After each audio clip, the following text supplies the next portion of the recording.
Nous avons des éléments objectifs.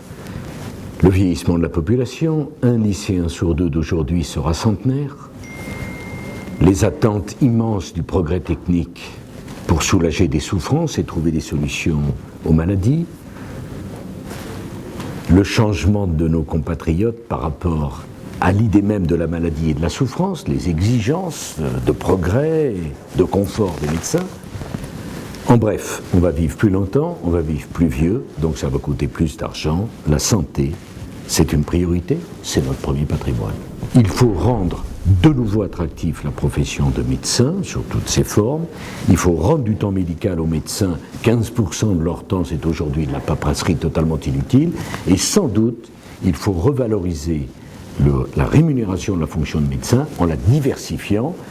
Je suis attaché à la rémunération à l'acte, mais il y a également une mission de prévention, de santé publique qui n'est aujourd'hui pas prise en compte et qu'on devra prendre en compte demain. Pendant mon quinquennat, nous avions beaucoup fait pour l'hôpital puisque le personnel a été augmenté de 6%, le statut des infirmières a été modifié et 8 milliards d'euros ont été engagés dans l'investissement.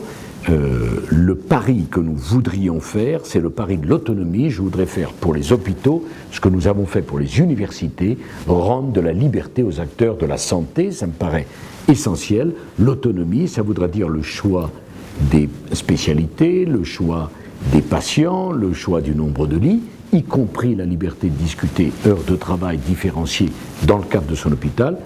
2 obligations seulement, un partenariat avec l'Agence régionale de santé et un engagement d'équilibre budgétaire.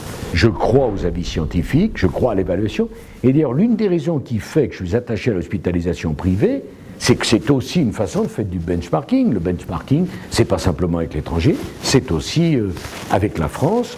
L'évaluation, ce qui va d'ailleurs nous conduire à réfléchir à la politique du médicament, comment on rémunère un médicament, parce que c'est essentiel pour nous que la France reste une terre de recherche pour les laboratoires français comme étrangers. Et il y a, me semble-t-il, une discussion à avoir entre ces industriels et le gouvernement sur les implantations d'usines, sur le financement de la recherche, sur la durée pendant laquelle on garantit le prix d'un médicament. Et nous sommes, je dois bien le reconnaître, le pays d'Europe où le médicament arrive le plus tard sur le marché. Ça doit changer. L'évolution du numérique, c'est un atout pour la santé, puisque l'idéal pour nous, c'est que chaque patient puisse avoir un contrat de prévention avec l'assurance maladie, qu'on lui dise les bonnes pratiques, qu'il s'engage à les respecter, et que s'il ne les respecte pas, ça ait des conséquences, y compris financières, en termes de remboursement.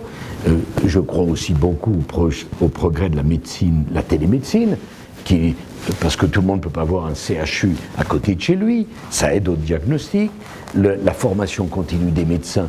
Comment se tenir au courant de la production scientifique mondiale, c'est absolument impossible. Grâce au numérique, on va pouvoir faire des progrès de productivité fantastiques. L'assurance maladie, 7 milliards de déficit, on ne peut pas continuer comme cela. Nous prendrons nos responsabilités. Nous passerons les remboursements d'une moyenne de 76% à 73%. Je rappelle qu'un point, c'est 2 milliards. Et même à 73%, on sera encore le pays d'Europe où on rembourse le plus. Il y a aussi la question des mutuelles. Je pense à l'affaire de la dépendance. Je crois vraiment qu'il va falloir s'engager dans le 5e risque en recommandant aux patients de s'assurer pour la dépendance et en leur donnant un avantage fiscal pour déduire tout ou partie de cette assurance dépendance.